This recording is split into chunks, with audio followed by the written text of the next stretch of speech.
Dust rattled the sun-beaten streets of Copper Gulch as twilight bled like rust into the hardened earth. The air, thick with the scent of sagebrush and burning tallow from lanterns, bore witness to a cruel commerce that had long defined this frontier.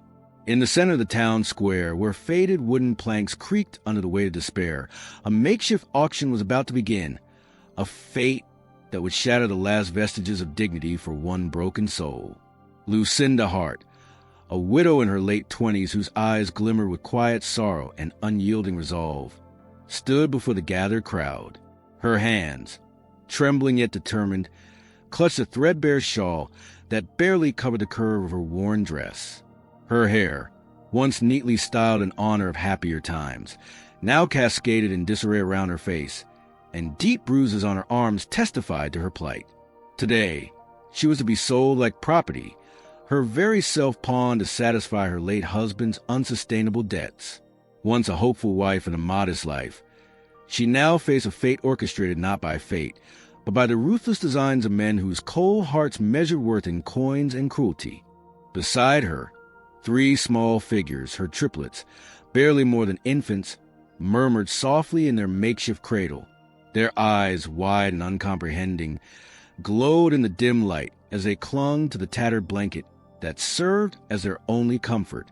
The burden of her husband's failed business and a deceitful swindle now demanded that Lucinda surrender everything she held dear. The auctioneer, a gaunt and venomous man by the name of Cordell Berryman, strolled before the assembly with a sneer that cut sharper than any whip. His voice, harsh and unyielding, boomed over the murmur of a restless crowd as he commenced the bidding. Sold, for a debt that must be paid, Cordell bellowed, his tone laced with cruelty. Men and women whispered among themselves, their eyes a mix of pity and greed, while some simply looked away to avoid the grim spectacle. Lucinda's heart pounded in her chest like a desperate drum, each beat echoing the loss of her husband and the hope that once sustained her now withering in the heat of injustice. Her gaze drifted to the small gold band on her wrist, a reluctant symbol of love and promise that somehow, even in this moment of anguish, whispered of secrets that might yet restore her honor. As the auctioneer's cry grew louder, the murmur of the crowd took on a sinister cadence. Lucinda's eyes welled with tears, not merely for the loss of her freedom, but for the unbearable thought that her triplets might be taken away, sold off in a further act of human misery. The weight of bitter inevitability pressed on her shoulders as she wondered if even the amiable face of a once loving husband could have prevented such cruelty. Then, as a haze of impending doom thickened the air, a silent figure emerged from the fringes of the gathering, a man whose presence spoke of resolute action and quiet defiance. Cloaked in a worn duster and a battered hat that shielded his eyes from the sun's relentless glare, this silent rancher moved with calm determination.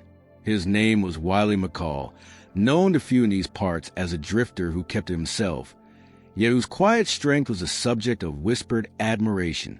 As he strode confidently into the midst of the auction, his gaze locked onto Lucinda's anguished expression. Without a word, he stepped forward and intercepted the auctioneer's next command, his deep-set eyes reflecting a storm of grit and unspoken promise. "Enough!" Wiley's voice, low and clear as the desert night, rang out over the clamor. A hush fell immediately. The crowd, startled, ceased their bickering, and even Cordell Berryman's sneer faltered for just a heartbeat. With a measured calm that belied the tension of the moment, Wiley extended a calloused hand toward Lucinda. In that silent, electrifying instant, the fate of a broken widow and her defenseless children shifted on the edge of possibility. Wiley's eyes, haunted by a past of loss and guilt, stories of family he failed to save in a fire that had scorched his dreams, held a quiet resolve as he spoke in a tone that was both gentle and ironclad. "I can pay your debt." His words, sparse and weighted, carried an implicit promise of protection and redemption that reverberated with every soul present. For a suspended moment, time itself bowed before the silent vow. The murmurs of the crowd died away, replaced by an uncertain, expectant silence. Lucinda's heart, battered by cruelty and loss, skipped a hesitant beat. Hope, fragile and nearly forgotten, began to stir within her like the first delicate buds of spring breaking through hardened winter. But for all the promise in Wiley's quiet rescue, a palpable tension remained. One that was as mysterious as the glint in his eyes and as piercing as the memory of Silent's cries. At the edge of the assembly, a solitary rider, cloaked in the fading light and mounted on a lean, restless horse, watched intently. His gaze fixed upon Lucinda's gold band, and a look of seething greed flickered momentarily across his rugged face. Who was that stranger whose eyes burned with a purpose unknown? And what secret in that small band could ignite such dangerous desire? Thus, amid a crowd steeped in murmurs and under the oppressive Arizona sunset, fate pivoted on a single, defiant moment, a moment when hope clashed with cruelty. As Wiley McCall stepped forward to shield Lucinda from the impending sale, the future of a shattered family and the secret buried in a golden band hung precariously in the balance. In that fateful instant, as the silent words of Wiley echoed through the charged air and the rider's gaze burned like hot coals, the pressing question remained unanswered. What secret ignites Silas's greed, and how deep does the shame in Lucinda's gold band truly run? As the murmurs of the crowd fade into ominous silence and a mysterious rider's gaze lingers, what hidden truth lies within the gold band that has now captured the ruthless attention of those who profit from pain? Starlight spilled over the barren Arizona desert as Silver Seraph Homestead emerged from the night's gloom, a refuge of weathered adobe and creaking wooden porches, hidden far beyond the cruelty of Copper Gulch. The air was cool and laced with sagebrush and dust, carrying with it the faint, comforting aroma of smoldering wood and fresh herbs. Inside the sanctuary, Lucinda Hart and her triplets had found a temporary haven from the harsh judgments and merciless commerce of town. At dawn, as a chilly breeze whispered through the open gaps in the homestead's walls, Lucinda rose with the resigned strength of a woman who had known unspeakable loss. Her eyes, glistening with quiet sorrow and determined resolve, clung to the memory of that fateful day in Copper Gulch, the day she was nearly sold into oblivion.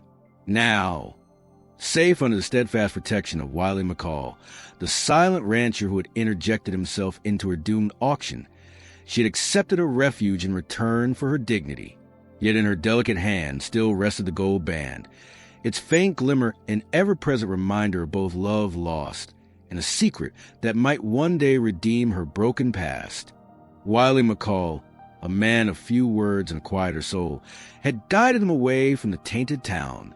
His rugged features, etched by the trails of regret and a fire that had once stolen his family, betrayed both his pain and his unwavering resolve. At the homestead, he moved with a purposeful silence, mending the sagging fence, polishing the worn tin coffee pot, and tending to a weathered windmill that groaned under the Arizona sun. His every act was a subtle redemption, a silent promise that life could be rebuilt from the detritus of betrayal. In the cool light of morning, Lucinda busied herself with the daily tasks of survival, determined to prove her worth and to ease the constant gnaw of guilt that had shadowed her since her husband's swindle had led to his disgrace and subsequent death. She scrubbed the rough-hewn floors and whipped up a modest meal over a crackling wood fire. The earthy aroma of fresh bread and stewed beans mingled with the cool, crisp odor dew that clung to dessert shrubs. Her careful work had become both penance and prayer, each deliberate stroke an act meant to shield her triplets from further misery. As she worked, her thoughts wandered to the gold band that adorned her wrist, a relic of happier times when her late husband had promised a future of hope and stability. Now, that same band concealed an unspoken truth. Subtly etched into its delicate surface was a secret, one that had long been whispered within her family. Its mysterious gleam seemed to hint at a hidden legacy, perhaps a debt of honor or a promise of redemption that had been betrayed by the very forces that drove Copper Gulch's greed. Though she dared not speak its details aloud, its presence lent both comfort and constant anxiety. In the quiet hours after breakfast, as the triplets babbled softly in their corner and played with stray stick in the dust, Wiley approached Lucinda while she tended a small garden of hardy desert herbs. With careful precision born of years in the unforgiving wilderness, he adjusted a drooping mesquite sapling behind the cabin, his callous hands working on the weathered fence. His steady, wordless action spoke a man who had learned to forge meaning from loss. When he paused and met her reluctant gaze, his eyes revealed unspoken stories, a family lost in a raging fire, a past filled with unhealed grief, and an unwavering commitment to protecting the vulnerable. "Reckon we'll have to make do with what we've got," he said quietly, his deep voice resonating like a distant lullaby through the sage-scented air. "This land may be harsh, but in its own way it offers second chances." His words, though simple, imbued the moment with a hopeful defiance that sparked warmth in Lucinda's heart. Yet, even as the homestead's routine comforted them, an undercurrent of dread gnawed in the shadows. Earlier that night, before retreating into the safe promise of the Venezuelan sky, a solitary boot print had been discovered near the north side of the property, a clear sign that someone was following them. Amos Kane, the brutal tracker whose allegiance lay with those still to profit from suffering, had found a blood-stained rag bearing the unmistakable crescent star emblem, a symbol that now lurked like a curse in Lucinda's memories. That mark had been a silent warning. Silas Vane, the cruel saloon keeper of Copper Gulch, was not done with her. His malevolent interest in the gold band hinted at deeper secrets, and his presence threatened to shatter the fragile peace the homestead had offered. Later, as twilight drew its cool curtain over the ranch, Lucinda sat alone on a veranda, the soft murmur of the wind blending with the distant, lonely cry of a coyote. The desert solitude offered her both solace and torment. In the dim glow of a dying lantern, her trembling fingers reached up to her gold band. Though sorrow racked her heart, there was also a spark of defiance in her eyes, a yearning not merely to survive, but to reclaim the dignity that had been so callously stripped away. She thought of the secret hidden within that band, a secret tied to her late husband's dreams and further marred by the betrayal that had condemned her to a life of misery. Suddenly, a rustle in the sagebrush drew her attention. Her breath caught as she glimpsed a strange, deliberate carving on the weathered bark of a nearby mesquite, a mark in the shape of the same crescent and star that adorned her golden band. It was as if someone had come to stake a claim on her very legacy. A chill snaked down her spine, merging with the lingering hope that had begun to kindle within her heart. The carving was a silent message, a threat woven into the rough bark, affirming that Silas's reach had extended even to this place of supposed refuge. Hesitantly, she rose and moved toward the spot, each step measured against the background hum of the desert night. When she reached the tree, her heart pounded as she knelt and brushed away the dust. The mark was fresh, its lines still sharp against the weathered wood, a bold declaration from an enemy determined to claim what he believed was rightfully his. In that charged instant, a flurry of thoughts collided in her mind. Memories of her father, stolen dreams, and a promise of renewal that now rested on a secret too dangerous to reveal fully. Inside the cabin, Wiley and Jonah were busy strengthening the homestead's makeshift defenses. The sound of their measured actions were being bolted, rusty hinges creaking, mixed with the constant whisper of the wind. Despite the day's arduous work and the quiet moment of tenderness shared over simple meals, the threat of Silas and his ruthless intentions loomed like a dark cloud over their fragile sanctuary. The hope that had kindled here was under siege, and every creak of the wood or rustle of the desert's dry bristles now resonated ominously. As the last light of day surrendered to the cool embrace of night, Lucinda returned to the veranda with heavy eyes. She clutched a carved twig, a grim token of the encroaching threat, and felt the weight of impending doom settle upon her shoulders. She wondered if the sanctuary that Wiley McCall had offered was enough, if the quiet kindness of this silent rancher could truly shield her and her children from the relentless pursuit of a man whose greed had no bounds. In that moment, on the vast expanse of starry Arizona sky, Lucinda's thoughts turned inward.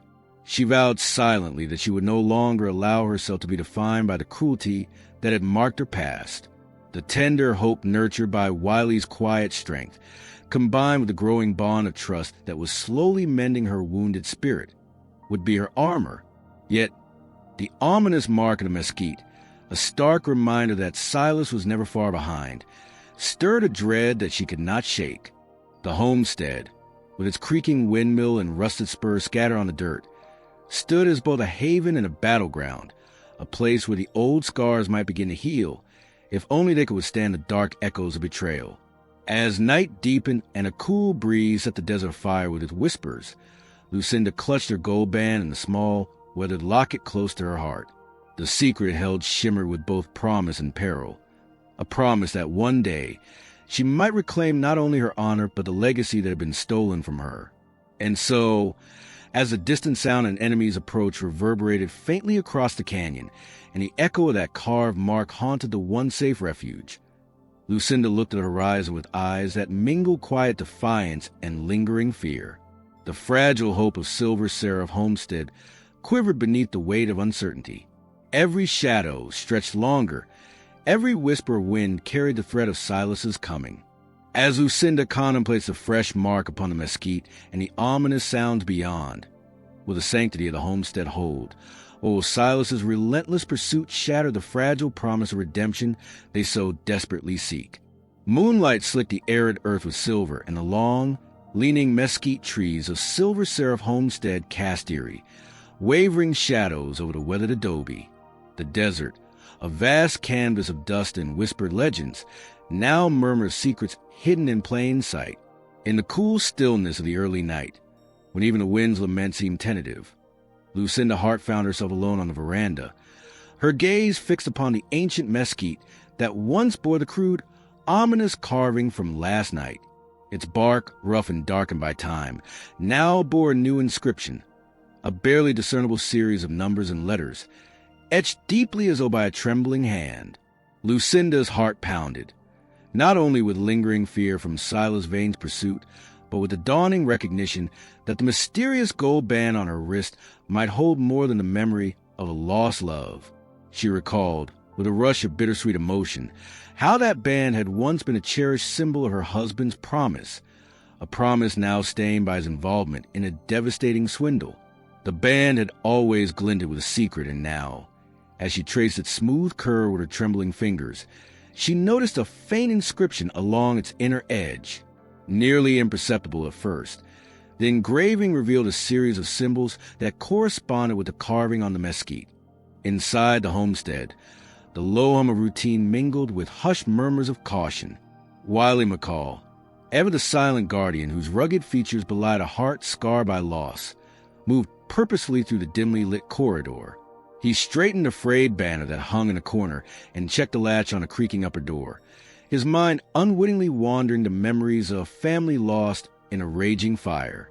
There was no harsh reproach in his eyes as he passed by, only a steadfast determination to protect those who sought refuge under his roof. The soft sound of his spurred boots on worn timber merged with the gentle clatter of the homestead settling into the cool desert night. Lucinda, with the gold band held close, slipped quietly from the veranda to the small parlor where a single lantern cast dancing shadows on the adobe walls. There, in a moment of trembling resolve, she retrieved a delicate cloth pouch from beneath her bed, a keepsake from her husband. Inside, she discovered a scrap of paper folded with care. Unfolding it gingerly, she saw it bore an inscription in looping script. When the star of fortune meets the mark of betrayal, redemption shall follow. The words sent a thrill through her, for they resonated uncomfortably with the secret she had long kept from the world, a secret linked to her husband's clandestine claim to a rich mine concealed deep within the desert, a claim that had cost him dearly. The inscription, combined with the engraved symbols on her gold band, hinted at a legacy of stolen wealth and shattered dreams. As Lucinda absorbed the revelation, the sound of hushed footsteps on the dirt outside drew her attention to the window. There, partially obscured by the wavering mesquite branches, figures moved stealthily beneath the moon. Her pulse quickened as she realized it was Amos Kane, the brutal tracker allied with Silas, returning with fresh evidence of the threat. Her eyes flicked to the faint carving on a nearby mesquite and the gold band on her wrist, both of which spoke of a past betrayal that refused to stay buried. Later, over a battered wooden table, Lucinda and Wiley sat side by side. The night was cool and silent except for the murmuring wind and a distant cry of a coyote. They studied the worn scrap of paper together, comparing its cryptic lines with the symbols on her band. "It reckon this tells a story, a promise my husband tried to hide," Lucinda whispered, her voice laden with grief and a glimmer of hope. Wiley's eyes, dark and reflective as a stormy sky, softened as he placed a rough hand over hers. "Sometimes the past is all we got, but it don't have to chain us forever," he intoned, his words sparse but filled with quiet strength. Across the homestead, the triplets played under the watchful eye of an old dog, their innocent laughter a fragile counterpoint to the heavy secrets swirling around them. Yet even their joyful noise could not entirely mask the tension that gripped the night. Outside, the desert spread out in endless stillness, punctuated by the persistent echo of hoofbeats. Each distant thud sparked fleeting worry, a reminder that Silas's men might be closing again on their hard-won refuge. In a shadowed corner of the homestead, where cool air met cracked floorboards, Wiley unlocked a hidden door in the wall, a secret cellar used in times of drought to store precious water. Inside, in the dim glow of a single lantern, lay remnants of objects that once belonged to his lost family: a charred locket, a rusted tin box, and a faded photograph that captured happier times before the inferno that had claimed his loved ones. Wiley carefully retrieved the locket and held it to his chest. "I never could save them," he murmured, voice thick with regret. "But I won't let this land or those we care for suffer alike." His gaze hardened, and in that moment, the determination to protect Lucinda and her children took on a sacred urgency. A sudden, muffled crash from outside shattered their quiet respite. Wiley's eyes snapped toward the window, and he rose to secure the doors. Lucinda felt a cold shiver run along her spine as she clutched her gold band tighter. The sound was unmistakable. Someone or something had disrupted the fragile calm. The wind carried the echo of returning footsteps and a low, guttural murmur that made her blood run cold. With measured caution, Wiley stepped outside into the starlit night. The air was thick and palpable, filled with the scent of hot dust and the faint trace of blood. On the side of a nearby mesquite, freshly carved words glowed in the moonlight: "Betrayal returns." The marks were bold, angry, and unmistakably the handiwork of Silas's men. In that instant, Lucinda's earlier discovery, the inscription within her locket, the cryptic tape worn upon her band, took on new urgency, as if warning her that the secret which had cost him everything was now being openly threatened. Inside, as Wiley disappeared into the darkness to investigate the disturbance, Lucinda's mind raced with doubt and fear. Had Silas finally come for the treasure he coveted? And what, precisely, was the secret locked within her gold band? A secret that might be the key to reclaiming her husband's lost legacy, yet also the very instrument of her continued suffering. Shortly afterward, the distant sound of a metal-spurred boot falling on hard ground resounded near the homestead's edge, followed by a low, menacing whisper carried on the wind. Lucinda's eyes shone with latent terror as she realized the danger was not yet past, but growing ever nearer. The night somehow had taken on a watchful, predatory quality that made every movement seem charged with malice. "There's no hiding from the past," Lucinda murmured to herself, voice small in the oppressive stillness. Each gust of wind that rattled the windows, each lonely sound in the desert reinforced the cruel certainty that Silas's relentless pursuit was about to shatter their fragile sanctuary. And as the shadows deepened, the promise of dawn remained as distant as a dream. In that lingering moment of uncertainty, with the homestead cloaked in the heavy quiet of impending doom, where every star in the vast sky seemed to weep a silent warning, Wiley returned. His face, illuminated by the soft glow from the now-returned lantern, was set in solemn determination. "We've got to prepare," he said in a low, insistent tone. "Silas won't rest until he's got what he craves." His words, measured and resolute, echoed off the adobe walls as if affirming that the deadly game of trust and betrayal would soon reach its bitter climax. Lucinda swallowed hard, her heart caught between lingering grief and a flicker of hope. She clutched the locket and ruminated over the secret inscription, whose meaning still eluded her grasp but beckoned with promises of redemption and reclaimed honor. outside, against the silent unrest of the desert. The next moment hung poised in the balance, as the sound of returning boots and a carved warning in the mesquite ignites renewed fear. Will Silas's relentless pursuit finally force their hand? And what perilous truth does the golden secret truly hold? Gunfire rattled the still Arizona night as torches sliced through the darkness, and dust swirled in chaotic spirals along the worn paths of Silver Seraph Homestead. The distant echo of pounding hooves and angry shouts mingled with the acrid sting of gunpowder, while the mesquite trees, ancient and scarred, whispered ominous secrets. In this charged atmosphere, the homestead, its adobe walls battered and scorched from the earlier assault, became the stage for a reckoning that would decide the fate of all who dwell within its fragile sanctuary. At the center of this turmoil, Wiley McCall stood like a quiet sentinel.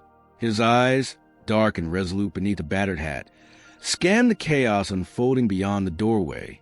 With a flintlock pistol gripped in steady hands, he had readied himself for the inevitable confrontation. Beside him, Lucinda Hart, her gold band glinting in the flickering light, clutched the small locket that had long safeguarded her secret. In that locket was inscribed the final truth that had haunted her since the fateful swindle that cost her husband his life, a map detailing the coordinates of a hidden mine, a treasure her husband had once claimed but that Silas Vane now coveted. The revelation, long shrouded in shame and heartbreak, was laid bare in the delicate engraving along the inner edge of her gold band. Tonight, that secret was worth more than her sorrow. It was the key to redemption. From the far side of the homestead, Amos Kane, the ruthless tracker with a face as hard as flint, emerged with a predatory aura. He led a contingent of Silas's men, their torches blazing like vengeful eyes.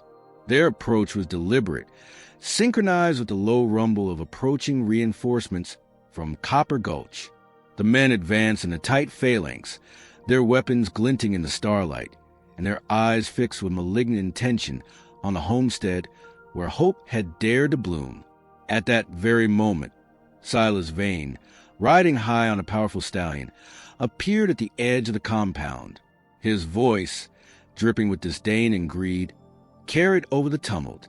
"Lucinda, you ain't got a say in what belongs to me," he snarled, his tone echoing with the venom of betrayal. "Hand over the gold band and its secret, or witness the ruin of everything you hold dear." His eyes burned with an obsession not merely for wealth, but for the legacy entwined within that precious band, a legacy of a lost mind that he believed was rightfully his by way of a foul swindle. Lucinda's face paled, but resolve steeled her voice. "I'll never give in to your greed," she declared, her tone trembling with defiant determination as she stepped forward. The triplets, huddled behind her, looked from her to Wiley with wide, fearful eyes. In that charged silence, the weight of her past and the promise of a reclaimed future entwined in her every word. Jonah, who had already taken his place beside Wiley, his own heart beating in quiet protest against the cruelty of fate, responded in a low, firm voice, "Silas, you have no claim here. That band, its secret is not for you to steal. We stand together now, and we shall not let you take our future." His words, sparse and resolute, cut through the cold desert air as the homestead's defenders braced themselves for the coming storm. In the next heartbeat, chaos erupted. Silas's men surged forward like a tidal wave of wrath. Gunshots rang out, echoing off the adobe and stirring up clouds of red dust that mingled with the shadows. Wiley raised his pistol and fired with measured precision, each shot punctuating a vow of protection. Chaos reigned as shouts mingled with the staccato of gunfire and the frantic clatter of hooves. Amos Kane darted forward and, with cold efficiency, aimed to disable any who dare approach too closely. In a moment of fierce confrontation near the homestead's battered door, he lunged at Jonah. The two men clashed under a sky that seemed to weep starlight, and their struggle was marked by the crunch of kicked gravel, the splintering of wood, and the desperate murmurs of men caught in the throes of survival. Meanwhile, Lucinda, her eyes fierce despite the tremor of fear, gripped a locket and advanced toward a group of attackers gathering near the far post. As the battle waged, a decisive moment unfolded. Silas, realizing his grip was slipping, shouted harshly, "Bring me that band! I want what is mine." His voice boiled with fury as he spurred his steed forward. In response, a gruff voice from the shadows rang out, a trader from Bitter Springs, known simply as Sully McCrae, who had arrived with a ledger full of damning evidence against Silas. "Let the truth be known." Sully barked, waving a tattered ledger high. "Every scrap of your deceit is recorded here. The men have seen it with their own eyes." His words stirred a murmur among Silas's cohort, seeding doubt and turning hostile eyes toward their master. Amid this upheaval, Wiley took a daring step. Knowing that time was short and that the very future of the homestead and its beleaguered inhabitants depended on reclaiming the secret, he commanded, "Lucinda, hide the band, safe, in the hidden cellar. Now!" With trembling hands and a racing heart, Lucinda slipped away into a narrow passage behind the windmill, cradling the gold band as if it were the very heart of her soul. Jonah, meanwhile, confronted Amos directly. In a tense standoff in the narrow corridor near the barn, he seethed, "You reckon to prey on the innocent, but tonight you'll find no purchase here." The air was heavy with the hiss of tension as the two men exchanged few words. Their eyes spoke of unyielding resolve and bitter histories. The clash lasted but moments before Jonah incapacitated Amos with a swift, decisive blow, sending the tracker sprawling into the dust, his threat temporarily silenced. Outside, the struggle took on an almost surreal quality as the fury of gunfire and the roar of voices declined into a grim, echoing silence. The flaming torches began to dim, and the wild din of battle gave way to a heavy, lingering quiet. Silas, wounded and disgraced by the betrayal of his own men, turned his steed and fled into the darkness, leaving behind a chaotic aftermath that was as bitter as it was conclusive. In the shocked aftermath, as survivors gathered amidst the ruins of what had been a noble stand, Wiley emerged to check on the wounded and to console those who trembled in the cold. Lucinda returned from the hidden cellar, her face pale but resolute, the gold band now hidden away for safekeeping. The weight of the night's terror bore down on her, yet in her eyes glimmered a new strength, a determination that the secret they guarded would no longer be used to justify cruelty, but would instead usher in redemption. After the confrontation, a hollow calm settled over Silver Seraph Homestead. The triplets, still guarded by their mother's tender vigilance, played quietly near the flickering remnants of the fire.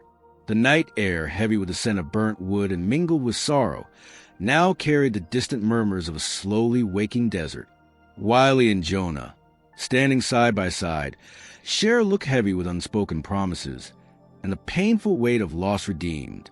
"Tonight, we fought not only for our lives, but for our future," Jonah said softly, his voice catching the quiet that now reigned. "We have reclaimed something precious that was nearly stolen forever." Wiley nodded, his eyes shadowed with regret for past failures and hope for the lives now entrusted to his care. Yet as the stars reappeared timidly through a clearing sky and the last embers of the torches winked out, a final, lingering threat cast its dark silhouette upon the horizon. A boot print, large and deliberate, marred the edge of the homestead's boundary. Fresh evidence that not all of Silas's men had been driven off, and that the promise of betrayal might yet resurrect in another form. In that charged moment, between fading gunfire, whispered prayers, and the trembling hope of a stolen future, Lucinda's gaze returned once more to the gold band. With quiet resolve, she vowed silently and fiercely to uncover once and for all the secret that had defined her past and might yet shape her destiny. Would the truth behind this legacy bring the redemption she so desperately craved, or would it drag her deeper into the shadows of betrayal and shame?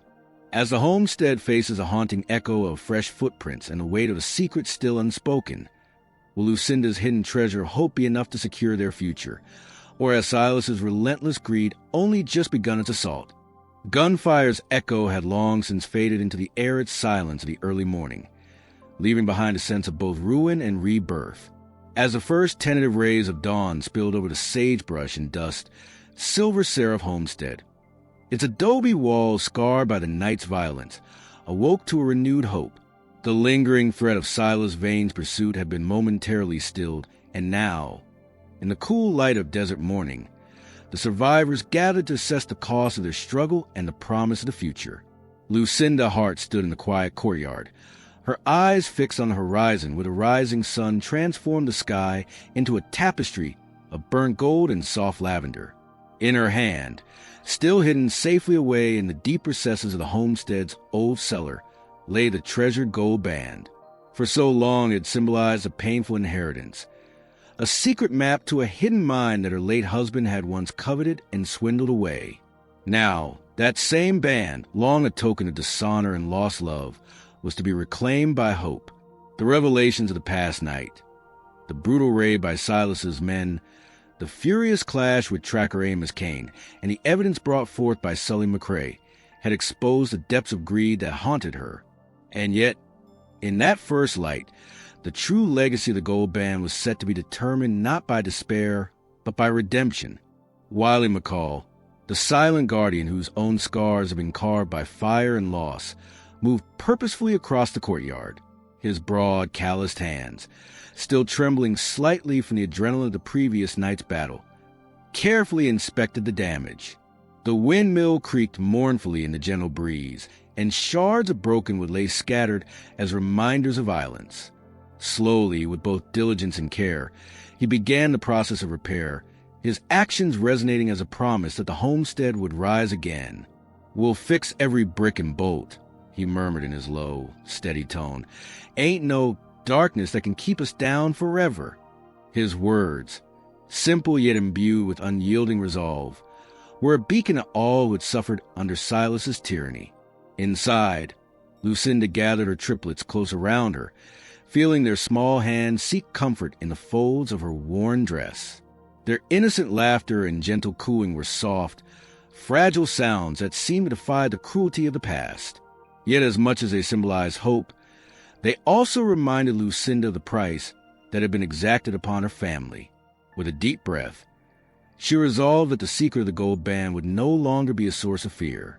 Instead, she would use it to secure a future free from exploitation, a future where her children would know honor and dignity. That day, as the sun climbed higher and the desert's chill softened into warmth, Wiley and Lucinda convened in the modest parlor, its worn walls illuminated by the steady glow of a tin lantern. There, amid the faint clatter of tools and the crackle of the battered fireplace, they unbared the gold band from its hiding place in the cellar. With trembling fingers, Lucinda turned the band over in her hand, and a faint inscription, nearly lost in time, caught the light. The engraved symbols revealed coordinates in a cryptic phrase. When fortune meets betrayal, redemption is forged. In that moment, Lucinda understood the full measure of her husband's deceit and the secret he had both guarded and squandered. The hidden mine wasn't merely a source of wealth. It was meant to be the means by which they could rebuild their lives and restore the honor so ruthlessly stolen from them.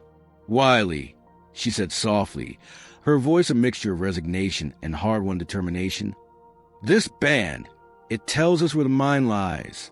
It ain't just a curse, it's a key. My husband believed that by controlling it, he could turn our fate around, though he fell victim to greed himself. I reckon it's time we decide what its true worth is to us." Wiley's eyes, hooded by memories of his own lost family, softened with understanding. "It's a heavy burden, but it might be the very gift that saves us," he replied in a measured tone, his hand brushing gently over hers. "We can use its promise to build a future for you and these little ones." His words, though few, carried the weight of a vow, a promise to forge redemption from the ashes of betrayal. Outside, as if summoned by their united resolve, the desert stirred with murmurs of a coming reckoning. From the dusty edge of property, a group of riders emerged, a final contingent of Silas Vane's men who had not yet been repelled. Their approach was slower now, their numbers diminished by the previous battle and the sway of Sully McCrae's truth. These men wore expressions of uncertainty, glancing at one another as if silently questioning their mission. Silas himself, limping from his wounds and his pride, rode at their head. His eyes burned with once fiery greed, now dimmed by defeat, yet still fixed on the gold band and the secret protected. In a tense standoff at the edge of the homestead, Wiley stepped forward, his voice firm and unwavering. "We ain't gonna let you take what's ours. This here band holds no power for the likes of you, only the power to set us free." Silas sneered, his voice low and menacing. "It's all mine, and I'll have it whether you fight me off or not." But before the confrontation could escalate further, Sully McCrae, accompanied by a few townfolk stirred by the recent events, intervened. With the ledger clutched as proof of Silas's misdeeds, Sully declared, "Silas Vane, your treachery has been laid bare. The people of Copper Gulch see you for what you are, a greedy fiend who manipulates the very lives of the innocent." Murmurs of agreement rippled through the assembled riders, and as doubt shone in their eyes, Silas's men began to disperse, murmuring curses and threats in the cool dawn air. Realizing that the threat was effectively neutralized, Wiley motioned for Silas to be taken into custody. A small detachment of town sheriffs, urged on by Sully's evidence, arrived at that moment, and Silas was soon led away, his final defiant glare fading into the rising sun. With his departure, the last echoes of relentless greed were silenced, and the homestead exhaled a collective sigh of relief. In the aftermath, with the battle behind them, Lucinda and Wiley set about the slow work of rebuilding. The ranch was patched up, cracks in the adobe were sealed with new plaster, and the windmill was repaired to once again turn against the relentless desert air. Together, they ventured a ridge where the gold band's inscription pointed the way. There, nestled within the red rocks and hidden by wind-swept mesquite, was the entrance to the long-lost mine. Though its passages were dark and treacherous, in that cavern of memory lay the promise of a future unburdened by past betrayals. Lucinda resolved then to use the mine's secret not for personal gain, but to fund a new beginning, a community school, a haven for those who had suffered as she had. With careful hands, she sealed the gold band in a small wooden box and, after a long contemplative pause, set aflame in a controlled rite. As the flames consumed the metal, the symbol of her husband's swindle and the stain agreed, Lucinda felt a cleansing release. The treasure inside the mine would now be theirs to build a better life, a life of dignity, trust, and hope. Over the following months, Silver Seraph Homestead blossomed like a desert flower. Lucinda worked side by side with Wiley, the triplets laughing and playing as they helped plant seeds in a modest garden that sprang to life amidst the barren landscape.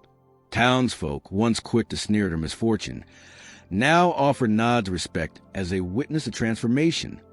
From a widow bound by debt to a beacon of resilience, Wiley, his own heart lighter with each new day, often shared quietly with Lucinda, "I reckon every scar tells a story, but it's the healing that makes us whole." His word, tender yet resolute, became their shared mantra. As the sun set each evening over the sage-brush-dotted horizon, the homestead hummed with the gentle sounds of life renewed. A tin coffee pot simmering, a harmonica playing in the distance, and the soft, contented laughter of children at play. The desert, once a stage for cruelty and despair, now echoed with gentle reminders of redemption and rebirth. In that transformed landscape, Lucinda no longer saw the gold band as a curse, but as a memory of the past to be honored and then left behind. In the final moments of one idyllic dawn, as light spilled like honey over the shifting dunes and ancient mesquite trees, Lucinda stood beside Wiley on the old porch. The air was crisp, carrying the faint, sweet fragrance of blooming desert roses. Her eyes, once haunted by shame and fear, now shone with quiet triumph. "We've built more than a home," she said softly, her voice mingling with the rustling wind. "We've built a future for all of us, a future where hope is stronger than greed." Wiley nodded, placing his weather hand over hers in silent affirmation, his gaze steady and filled with the promise of new beginnings. With the threat of Silas Vane finally laid to rest and the once-hidden mine now a tool for community renewal rather than personal profit, Silver Seraph Homestead had become a sanctuary of redemption. The trials had wound them together into a family forged not by blood alone, but by shared suffering and the inexorable power of hope. As the day fully broke over the now thriving homestead, a gentle breeze stirred the newly planted garden, and the triplets darted about with unburdened laughter. In that harmonious moment, the legacy of a once-cursed gold band had been transformed. Its secret, once a symbol of betrayal and greed, was now consigned to the past, replaced by the enduring promise of a reclaimed future. And in the soft embrace of a dawning desert, where every sunrise was a testament to second chances, Lucinda and Wiley stood united, ready to welcome the future with open hearts and unyielding resolve.